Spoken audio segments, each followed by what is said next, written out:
Hi, I think we're live. I wanted to go on camera for a few minutes. I've been trying to do it every Friday, but a little bit of travel got in the way. And we're going to talk about personhood credentials. It's been on my mind a lot lately because I have seen some really interesting things in the field. I'm an agency. I work with people in financial services and alternative assets. And I have had this kind of sneak up and bite me in a couple times this fall. Anyway, we're going to talk about personhood credentials in the OIE and your brand. What is the OIE? The OIE is the operational informational environment. That's a long set of words. And we're going to talk about what that is and what kicked this off. You know, if you have seen any of my content, that I really love AI. I'm in an AI marketing group. And I learn a lot from them. I do a lot of reading and do a lot of research. I've been talking about avatars, which are, I've created a fake Cynthia, and I did that, I think, last spring. And since then, it's gotten so much better, right? So now we're looking at AI is getting better and better and better. It's ramping up. It's hockey stick growth. So that's creating some problems. And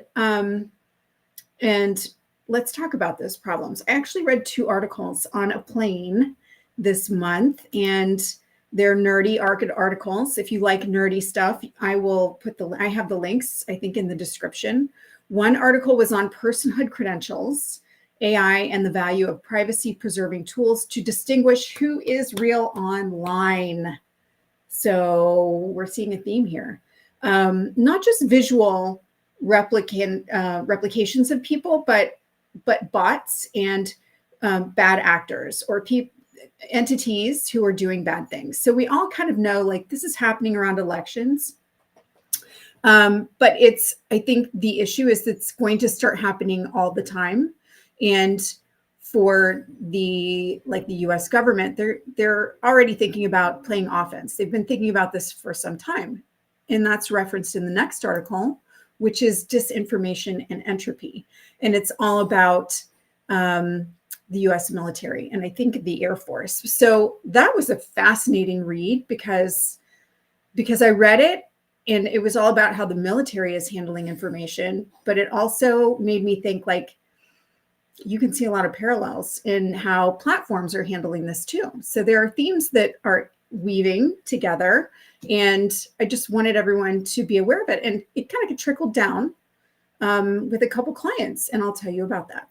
So operational informational environment means all activities have kind of a signal that may deliver a message or communicate intent. That can be DMs. It can be what I'm doing online right now, videos. It can be anything in the digital environment, right? And we're talking about the digital environment here mostly.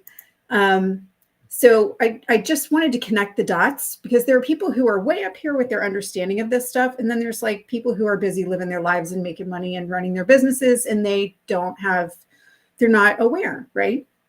So how does this affect, like, the small business owner or someone who's trying to grow their business? This is how. AI is getting better. This is very simple. I like to boil things down, right? Platforms are worried about bad actors, and that can be people spreading bad messaging, bad information, disinformation, which is like malicious information. It can be programs. It could be AI, which acts like a human, which it's gotten there, I think, in terms of language capabilities. And personhood credentials are an effort to mitigate bad actors. So prove you are a human being online. So you might have noticed an uptick on your phone. Like Clear is now like being presented through certain strange platforms. Like you can get a year free of Clear. Or you have noticed, and we've run into this a couple of times, that you have to now present your government ID or get on video to prove who you are on certain platforms. That's what we've had problems with this fall. It's been just it felt like a little odd, right? Because we're not doing anything wrong or bizarre or spreading disinformation. We're not bad actors, but Some examples of this are, you are probably familiar with the get verified check mark on Twitter. It's not Twitter, it's X, sorry, X. And also Facebook and Instagram. They have get the blue check mark. But the switch here is now they want video or government ID. It's becoming more and more common to want video or government ID. Instead of just verify by your phone number, verify through these other ways, scan a QR code. They want facial stuff. Interesting. In Clear on LinkedIn, like I did this a long time ago, didn't think anything of it. They were kind of ahead of the curve. They want you to prove that you're an actual human being. Makes sense, right? Protects the community. But I kept reading, and then this passage jumped out at me. So by using AI to sift through copious amounts of data in the form of natural language, IQ, which is influence quantification. So if you are out there, you are spreading your message, you are sharing your thoughts, whatever, platforms can use influence quantification and AI to filter through everything you say, which is already happening, to defensively combat disinformation and offensively for strategic communications. I thought that was really interesting. Okay, so the example that I ran into was it was like before and during election time. I work with people in financial services, tax planners, alternative assets people. Like, I work with people who are just trying to educate. So I have one person who was flagged for I'm not even quite sure. I couldn't figure it out. I asked, I didn't get an answer, but we were restricted until we had video or ID verification. So I thought that was interesting, because what they do is hamstring you a little bit until you give that to them. So I thought that was interesting. I have no problem doing any of this, but some people are not that comfortable with it. So my answer to this is right now you have an opportunity to get out there, spread your message. If you haven't started building your brand online, it's not too late. But as you build your brand, build your list, build your email list, because then if they push pause on you on any certain platform, you still have your list. And those are your people.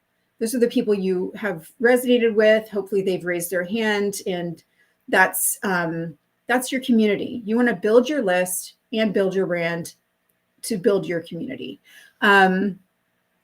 Okay, so that is that for that. And what you can do now is, if you haven't started to build a social presence, start to do it now and focus on list building. Kind of a little recap.